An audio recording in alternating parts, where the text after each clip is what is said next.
Gracias por estar con nosotros en este programa Ni Más Ni Menos. Es un placer poder compartir con ustedes todas las informaciones, lo que llevamos para ustedes siempre, análisis, comentarios, entrevistas de la actualidad, de lo que está ocurriendo en el plano local, nacional e internacional. Estamos acá de una manera diferente, cayendo la noche, una hora previo al inicio del toque de queda, es decir, que ya las personas recogiéndose a sus casas, y estamos hablando de los temas de actualidad, de todo lo que usted quiere enterarse, pero ya de una manera diferente, cayendo la noche. Yo soy Luis Fernando Guzmán, estará con ustedes durante toda la noche, durante esta hora completita, como es costumbre de lunes a viernes este programa, transmitido por TNE Canal 58. Este programa Ni Más Ni Menos, bajo la producción general de Ramón Arturo Méndez y Zarzuela. Hoy nos estará acompañando durante todo este programa el doctor Ernesto Cruz. Él no solamente sabe de medicina, y ustedes se van a dar cuenta que no solamente saben de medicina, y no solo vamos a hablar de medicina, aquí se va a hablar de la situación social, de la situación política, del coronavirus, de todo lo que está aconteciendo ahora, de lo que está en la actualidad, y así de inmediato lo recibimos. Buenas noches, Ernesto, ¿cómo te sientes? Un placer tenerte con nosotros. Muchísimas gracias, Luis Fernando. En casa, yo siempre digo que cuando me toca compartir contigo en el programa Ni Más Ni Menos, yo me siento que estoy en casa. Y literalmente esta situación nos deja en casa. Pero aquí estamos. Exactamente, estamos acá y sabes que este programa es tuyo. Y vamos a comenzar inmediatamente hablando del COVID-19, es lo primero. Porque de hecho estamos comunicándonos de esta manera. Yo en mi casa, tú en la tuya, para nosotros ir hacia llegar al público que nos está sintonizando por esta situación del COVID-19. Aquí tuvimos el cierre del país. Aquí todavía estamos en estado de emergencia, es decir, hasta mañana todavía tiene el gobierno para pedir una prórroga, una sexta prórroga del estado de emergencia en este país. El presidente anunció que se iba a ir abriendo por desescaladas la economía en la República Dominicana por presión de la sociedad, por presión de los empresarios. Se abrió la primera fase con más contagios que cuando se cerró el país, paradójicamente. Se abrió la fase 2 con muchos más contagios que la fase 1 y que antes de abrir la fase 1, es decir, que cuando se cerró el país. Se paralizó la fase 3, sin embargo, al parecer la fase 4 va sobre ruedas, porque hoy vimos al ministro de Turismo anunciando que ya está el protocolo armado para que desde el día primero se abran los puertos, los aeropuertos y que comience a venir turistas. Sobre esta situación, mucha gente incrédula, el pico de contagios en la República Dominicana, ¿cómo se ha manejado esto? ¿Está en su máxima? ¿Está controlado? ¿Va a seguir en aumento? ¿Cuál es la realidad? Viéndolo desde el punto de vista médico, que tú conoces muy bien, la realidad que tenemos ahora mismo con el COVID-19 en la República Dominicana. Bueno, Luis Fernando, el aspecto epidemiológico, es decir, la parte de los datos macros que maneja el tema del COVID-19 en el país, nosotros hemos podido notar que es muy difícil tú poder desarrollar patrones o desarrollar programas de proyección sobre esta enfermedad porque nosotros no tenemos un protocolo epidemiológico para el manejo de este tipo de enfermedades. Me explico. Se supondría que tú tendrías una cantidad X de pruebas para realizar diariamente y que esas pruebas tú las irías aumentando paulatinamente, haya disponibilidad de ellas en el mercado. Aquí esas pruebas nunca ha habido un control cierto, porque hay una parte que la maneja el sector privado y hay una parte que la maneja el gobierno a través del Instituto Nacional. Entonces, por eso hablar de un pico, no podemos per se hablar de un pico, porque de momento tú hoy haces 500 pruebas y tienes un 20% de los casos positivos, pero mañana hace 2.000 pruebas y tiene el mismo 20%.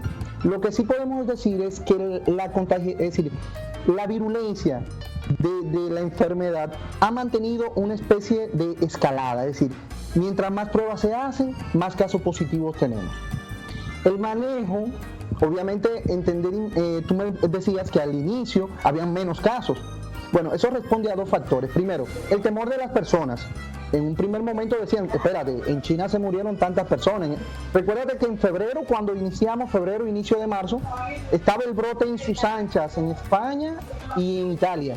Y había un pánico mundial y ciertamente que el pánico fue el mejor aliado en esos momentos, porque la persona ciertamente que nos acogimos al llamado de quedarnos en casa, de aislarnos.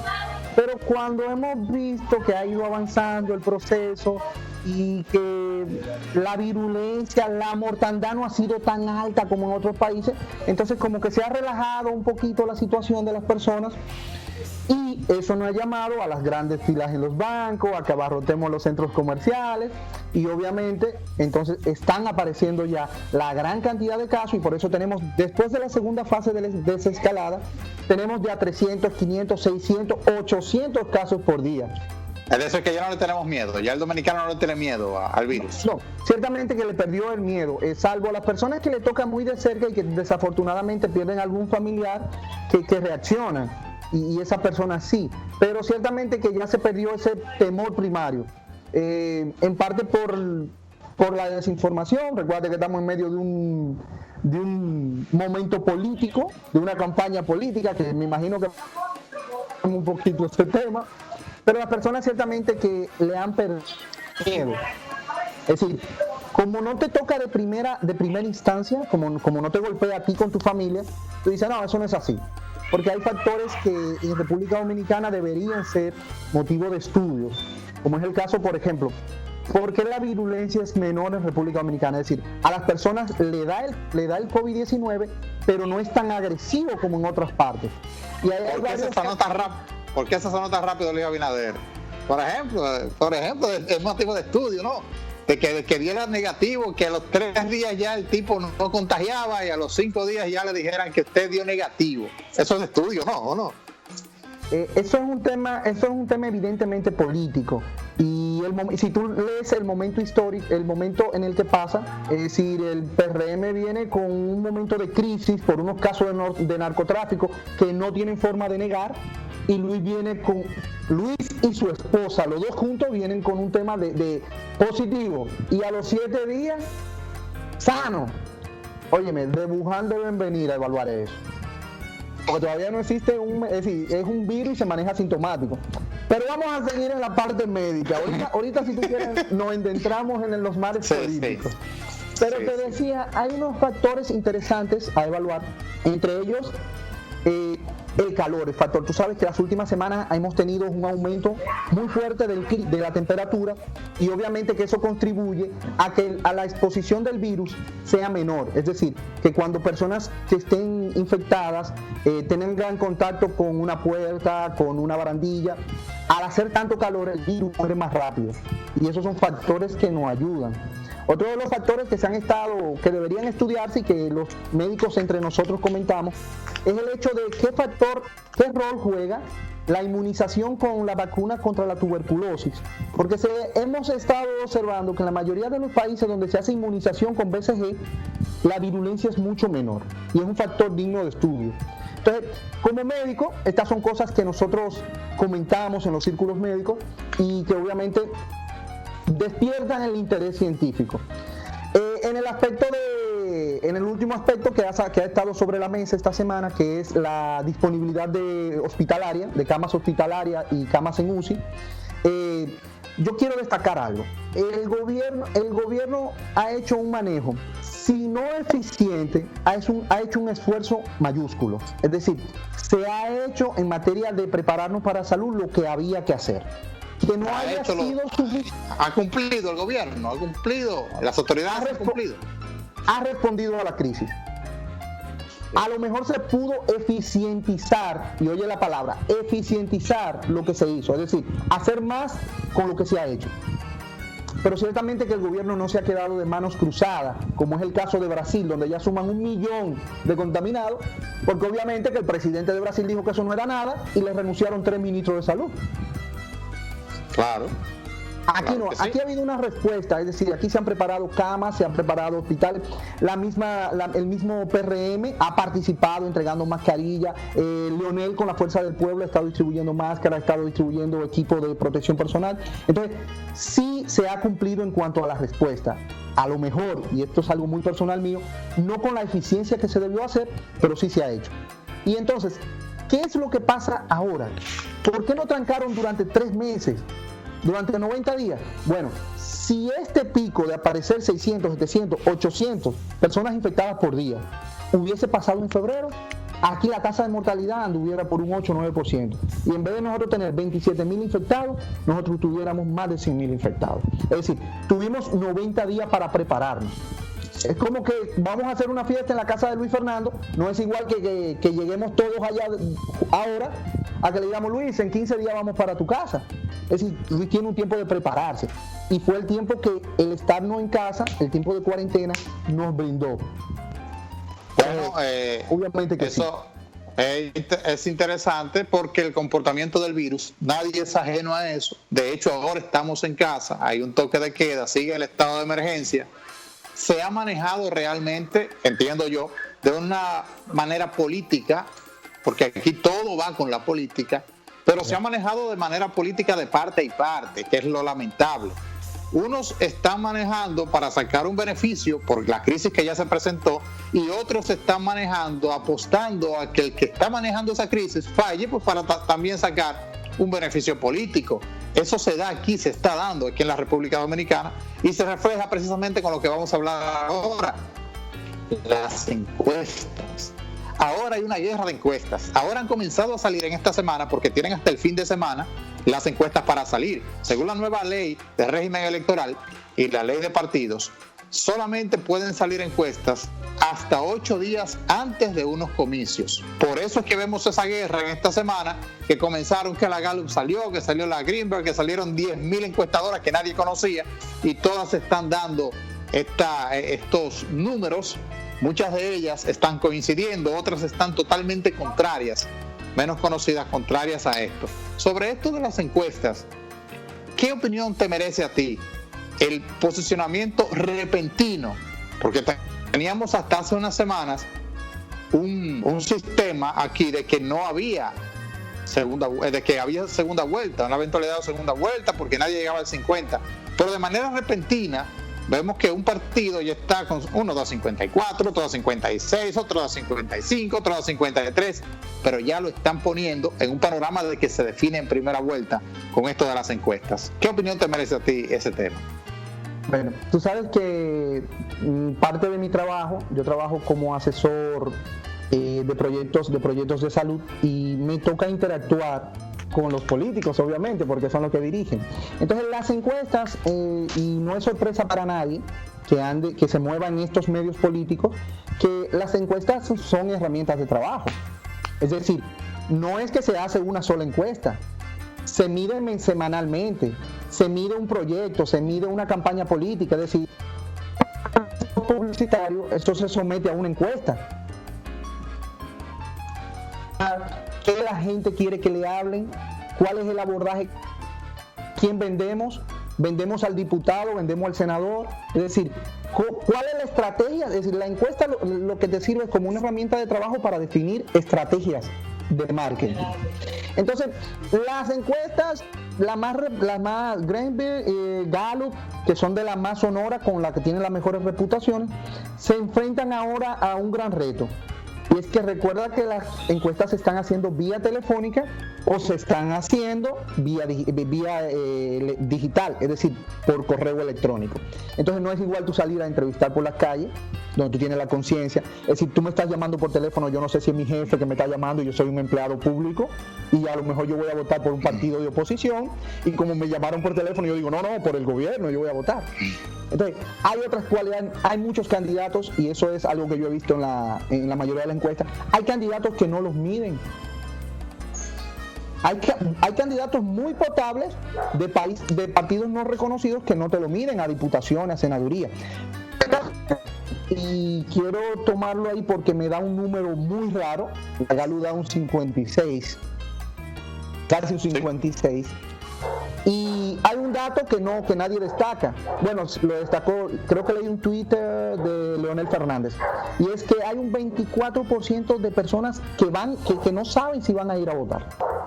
Aquí normalmente la abstención ronda un 30-35% para las presidenciales. Yo estimo que ahora va a rondar por encima del 45%.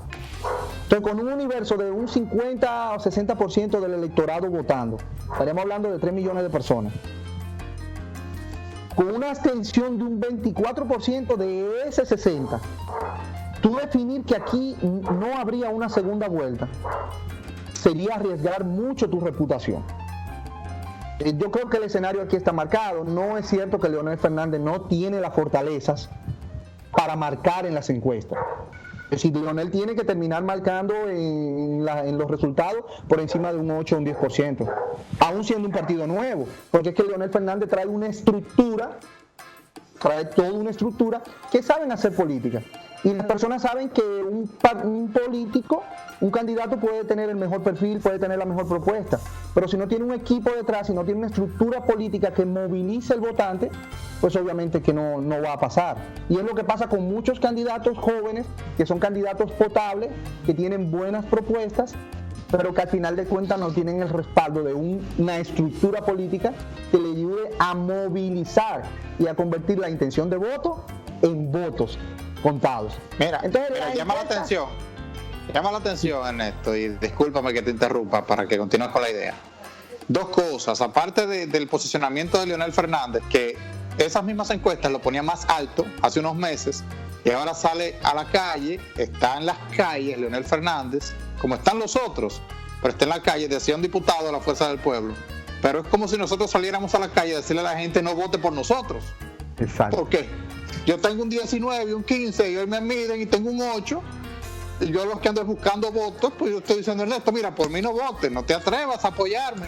Entonces parecería que fuera eso, es lo primero. Y segundo, esa diferencia, una diferencia incluso en encuestas hasta de 20 y tantos puntos, 27 puntos entre el que está en primero y el que está en segundo. Recordemos el escenario del 2016.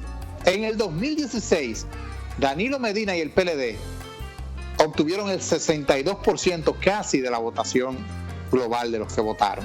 El PRM, que quedó en segundo, tuvo un 35% con aliados. Polarizaron la votación entre ellos dos. No había ningún otro partido grande que pudiera catapultarse, tener un 7, un 8, un 10, un 15. Nadie. Entre ellos dos obtuvieron un 97% entre los dos. Hubo una diferencia de 27 puntos y la percepción en la calle, cuando yo te preguntaba, Ernesto, ¿por quién tú vas a votar? Tú decías, mira, yo voy a votar por el PRM. Y yo te preguntaba, ¿y quién tú crees que va a ganar las elecciones? Tú me decías, no, yo creo que va a ganar el PLD, que va a ganar Danilo. Son dos preguntas diferentes.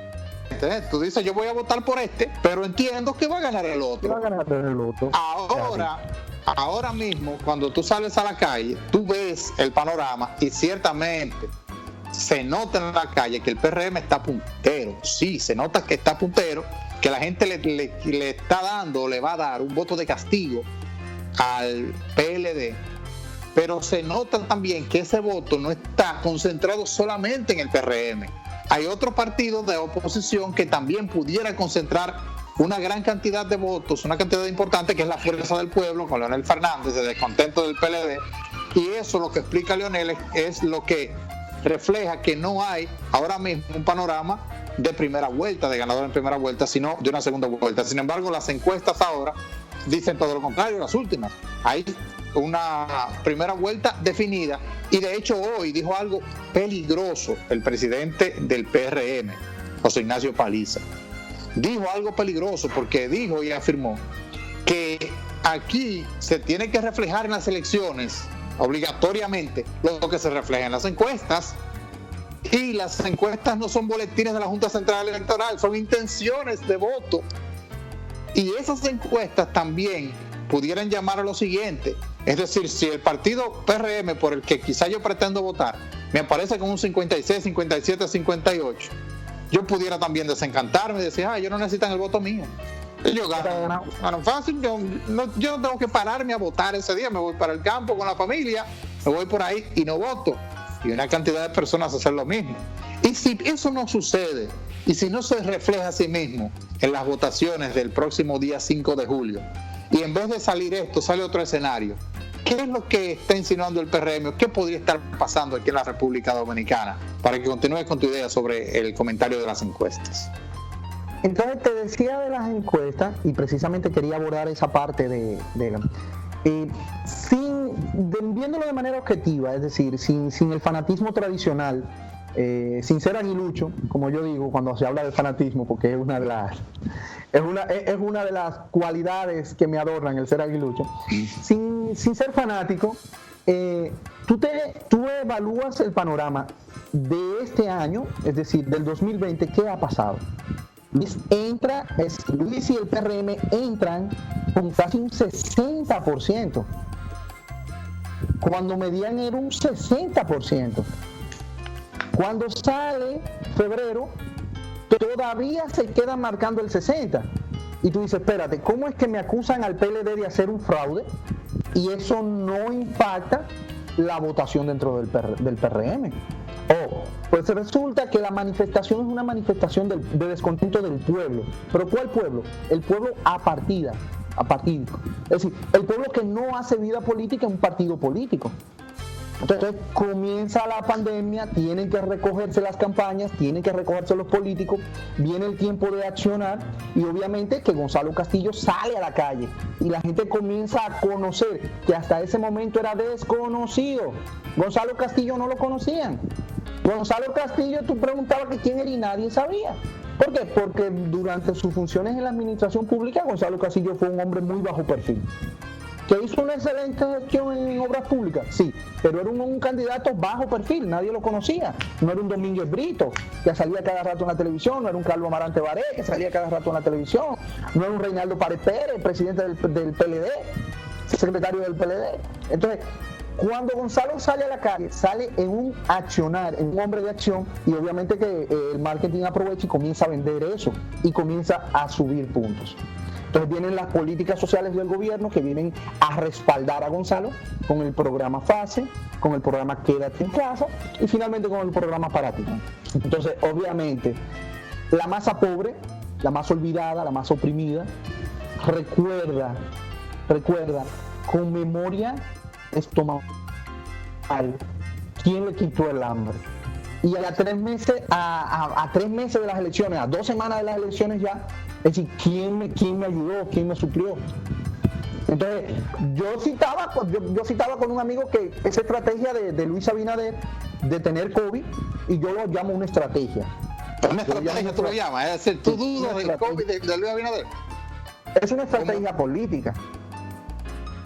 Entonces no le dio COVID. No, el tema es que Luis Abinader viene, le da COVID precisamente en un momento donde comienza a bajar en las encuestas, donde sale un tema de narcotráfico innegable, porque no podía negarlo bajo ninguna... Es decir, no fue que la Procuraduría de la República Dominicana, la Dirección Nacional de Control de Drogas, armó un expediente político. No.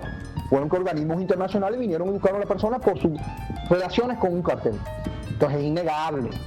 Entonces obviamente que eso impacta en el electorado y sobre todo en un electorado muy sensible que es la clase media, que la clase media te votaría por el PRM, como tú dices, un voto de castigo en el PLD, porque tú dices, espera, la clase media se sienta y piensa, puede salir más cara la cura que la enfermedad y ya no ha pasado, porque si recordamos la crisis de cuando Hipólito sacamos a Leonel por malo.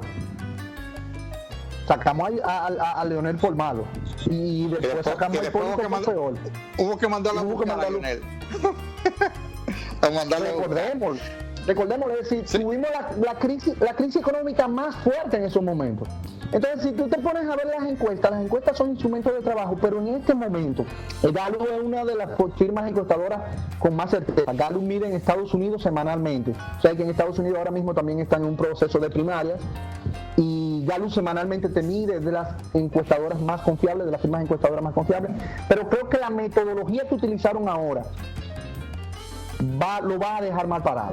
Porque no te digo que Luis Abinader no gane, que no gane Gonzalo Castillo, pero eso de que tengan 27 puntos de ventaja y que se vaya en primera vuelta. Y en el plano local, vamos aquí a la provincia de Espaillat. Este plano es un poco más difícil de medir porque aquí no se hacen estudios tan profundos como los que se hacen a nivel presidencial, ni con tanta frecuencia tampoco. Porque al eso ser tan costoso, los partidos políticos, como tú decías, utilizan las encuestas como herramientas de trabajo. aunque aquí se utilizan las encuestas como herramienta de posicionamiento también y de crear percepción. El PLD es experto en eso y el PRM ahora parece aprendiendo un curso intensivo que tomaron y también está haciendo lo mismo, haciendo el mismo uso que ha hecho el PLD tradicionalmente. Bueno, pero qué bueno que algún día aprendieran. Pero aquí, en lo local, vemos en la situación principalmente senatorial, vemos a un candidato como el doctor José Rafael Vargas, un senador que ha sido buen senador, viene con una obra, ha impactado muchos sectores, está arraigado, tiene un voto duro. De hecho, en las elecciones pasadas, donde Danilo y el PLD obtuvieron un 62%, aquí en esta provincia, José Rafael Vargas obtuvo mayor porcentaje, mayor cantidad de votos que Danilo Medina, aquí en la provincia de Espaillat. Quizá mucha gente no lo recuerda, pero fue así. Obviamente se le sumaban los votos de los diputados, aparte él tuvo unos votos por encima. Ahora no se suman los diputados, no hay arrastre para nada, ni de él a los diputados, ni los diputados para él. Él está buscando sus votos por sí mismo, aunque un diputado vaya, pero tú no estás obligado a apoyar un candidato a diputado de un partido y el candidato a senador del mismo partido. Tú no estás obligado a eso, tú puedes apoyar uno de un partido y un senador de otro. Pero ahora, Fernando, y es la parte que hemos estado pidiendo, que hay que quitar el voto de arrastre, porque de momento tú tienes un candidato muy potable en una diputación y tienes un candidato muy malo como senador, y tú dices, es que si voto por el diputado arrastro al senador y yo no quiero votar por ese senador. Entonces es parte de lo que la ley de partidos ha venido a corregir. Espero que lo termine de corregir con los regidores y ahí estaríamos dando el último palo, el palo de la gata, como le dicen popularmente. La cereza del pastel. Sí, cuando tú puedes elegir un regidor cualquiera, sin importar que eso no va a arrastrar al candidato a alcalde, porque ahora se perjudicaron muchos, principalmente en el PRM, que eran muy potables ellos, pero yo te decía, Ernesto, yo te quiero apoyar a ti, pero que ese candidato que tú llevas como que yo lo lamento, sí, así yo te apoyo hasta que me muera, pero sabes, hasta allá no puedo llegar. Entonces aquí otro factor que incide en lo del senador es que el PRM ahora, en el tiempo que tiene José Rafael Vargas siendo senador y compitiendo por la senaduría, es la primera vez que tiene un contrincante real, que está decidido, que está tirado a la calle, que está subido en esa plataforma del PRM y está buscando los votos. Digo subido en esa plataforma porque en el peor de los casos el PRM aquí tiene un voto duro que tiene que rondar el 30%, 30-35%, tiene que rondarlo en el peor de los casos. Y tú comenzar siendo un candidato potable como lo es Carlos Gómez, a salir a buscar votos sabiendo que ya tú tienes un 30% de personas que van a votar por ti, no porque tú eres Ernesto, sino porque tú estás en esa plataforma. Salir a buscar un 15 para ganar las elecciones, porque ya tú tienes un 30, un 35. Eso, ¿cómo se ve el panorama ahora mismo a nivel senatorial aquí en la provincia de Espaillat? Mira, ha sido histórico la falta del desarrollo de liderazgo dentro del antiguo PRD, ahora PRM. Y si tú revisas las últimas 3 elecciones a la senaduría, Vargas ha ido cómodo porque en una tuvo el tema de que venía de un disgusto con el PRD en ese momento, ganó. Luego Andrés renunció y tuvo que asumir Rafa Santos con un mes, 45 días, tuvo que asumir y fue cómodo. Luego trajeron un señor de Santo Domingo, apellido Taveras, un empresario, que lo vimos como una semana antes aquí. Es decir, Espaillat. Sí. Vino creo que 2 semanas antes a recorrer la provincia. Es decir, todavía no lo conocen. Bueno. Entonces, había estado cómodo, como tú dices, en la contienda y se encuentra con Carlos Gómez, un empresario conocedor del mercado. Es decir, Carlos tiene múltiples empresas, conoce el mercado y le ha dado a la gente lo que la gente quiere. Es decir, ha puesto el oído, como decimos, en la voz populi. ¿Y qué quiere la gente? Que se van, y él se ha montado un se van y ha comenzado entonces a hacer la política tradicional de suplir cosas. Habría que ver qué tanto ha gastado Carlos Gómez, porque entiendo que la inversión que ha hecho es una inversión muy cuantiosa y se refleja en la publicidad, muy buena publicidad, mucha publicidad, y eso tiene un costo. Entonces, en esa parte, Carlos Gómez se ha posicionado y tiene, yo diría que sí que puede tener un 35%. Pero entonces se enfrenta a un hombre conocido por la población mocana y querido. En las primarias del PLD yo decía que era imposible que otros candidatos pasaran cuando nos sentábamos a hablar, porque era que el PLD llevaba 2 candidatos que estaban más fuera del PLD que dentro, que eran Guarocuya Cabral a la sindicatura y Rafael Vargas a la senaduría. Es decir, son personas que tienen mejor posicionamiento fuera de su partido.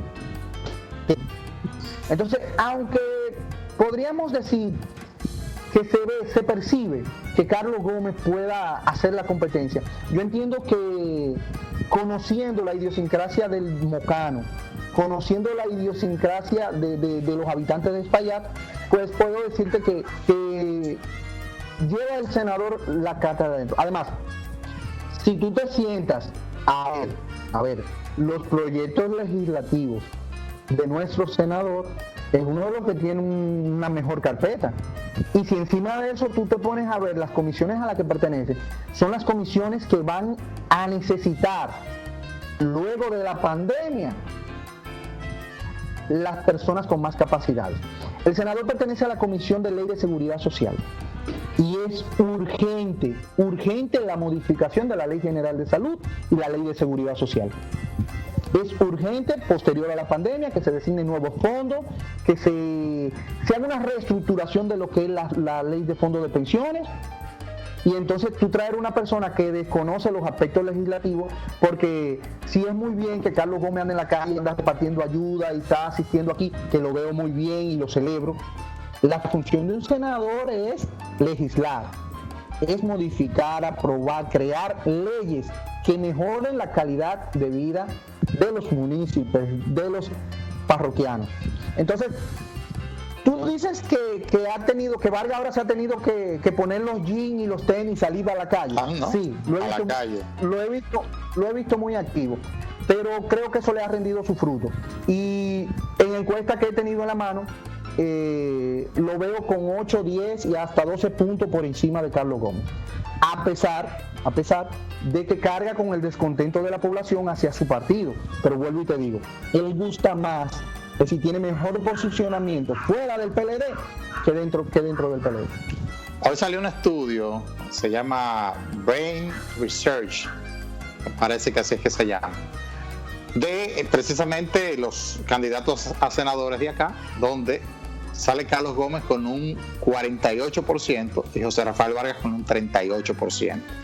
Esa es un estudio que salió hoy, el día de hoy. Veremos hasta dónde llega el arrastre, la ola del CEBAN, del voto de descontento, del voto contrario. Recordándoles que esto no afectó para nada a Guarocuya Cabral, aunque entiendo que en parte lo afectó, porque Guarocuya ganó y ganó de una manera holgada, cómoda, pero se percibía también que podía ganar de una manera más cómoda. Quizás lo afectó, lo mermó un poquito, pero pudo ganar de una manera cómoda aquí, no la ola del CEBAN. Pero recordemos también lo que pasó con Abel Martínez en Santiago. Abel Martínez, con todo y tener una gestión brillante, maravillosa detrás, alabada por todo el mundo a nivel local, nacional e internacional, no llegó a un 50% en Santiago. No tuvo el 50%, cuando decían los estudios que estaba un 60, un 65, que eso era un clavo pasado, que no había problema. En la política, a veces el que se ponga uno de moda o no, también influye muchísimo. Y nosotros hemos elegido presidentes porque están de moda. Presidentes porque están de moda, señores, hemos elegido nosotros cada rato aquí. No solamente alcaldes y regidores, diputados y senadores, presidentes. Porque este se puso de moda, porque este cantico me gustó. O si no, recordemos, por ejemplo, la última vez que perdió Miguel Guarocuya Cabral frente a Renberto. Renberto se puso de moda con el te lavaste la cara y el mono no, y se puso de moda y le ganó a Guarocuya Cabral, que lo precedía una gran gestión municipal. La prueba es que hoy es alcalde de nuevo. La prueba es esa, de que hoy vino de la oposición y ganó la alcaldía de aquí del municipio de Moca. Pero ese es un tema interesante a tratar en lo adelante. Yo quiero tocar el tema y no quiero que se nos vaya el tiempo sin tocarlo. el 30% de las AFP, hasta el 30% de las AFP. Botello, que es el que ha llevado la voz cantante en la Cámara de Diputados, negoció, él mismo lo dijo, negoció con el PLD la aprobación al que le ha dado el coronavirus 3 veces. 3 veces. Dijo él, estamos tomando la palabra de él. Tienen que revisar. 3 veces le ha dado. Negoció, primero dijo que estaban repartiendo 100 millones de pesos para aprobar una nueva extensión, y finalmente el que votó y propició que se votara por la extensión fue él y su grupo, pero fue él mismo, a confesión de partes, relevo de pruebas. Entonces él negoció, aprobaron en primera lectura, ahora aprobaron en segunda lectura y va al Senado de la República la aprobación de hasta el 30%. ¿Hay alguna esperanza de que aprueben en algún momento el 30%, que lo liberen? No el 30%, y quiero aclarar esto, hasta el 30%, porque a lo mejor tú necesitas un 10% o no quieres nada, y yo quiero que me den mi 30% completo, porque depende, es hasta el 30%. Usted no tiene que retirarlo todo, sino de un 10, un 15, un 20, hasta un 30%.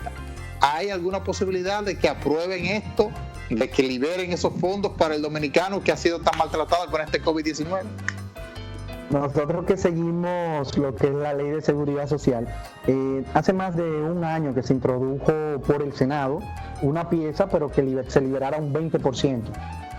Hay otras iniciativas en el Senado también, donde las personas que estamos cotizando a los fondos de pensiones podamos utilizarlo como apalancamiento para la adquisición de viviendas a largo plazo. Es decir, que la iniciativa, aunque ahora viene desde la Cámara de Diputados, ya se habían introducido varias iniciativas legislativas para utilizar estos fondos.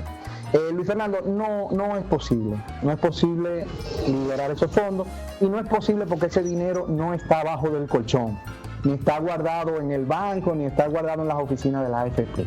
En los 40,000 millones que le aprobaron, en los que le aprobaron al gobierno ahora de esas AFP, exacto, 40,000 millones. Vamos. Pero ese dinero está prestado al Estado. No fue que cogieron los 40,000 millones y se los dieron al gobierno. Mira, toma, úsalo. No, ese dinero va a generar. Pero fue mi dinero y el tuyo, Ernesto. Mi dinero y el tuyo lo cogieron y se lo prestaron al Estado. Luis Fernando, mira, te voy a dar un ejemplo. Y nosotros que conocemos la idiosincrasia del dominicano.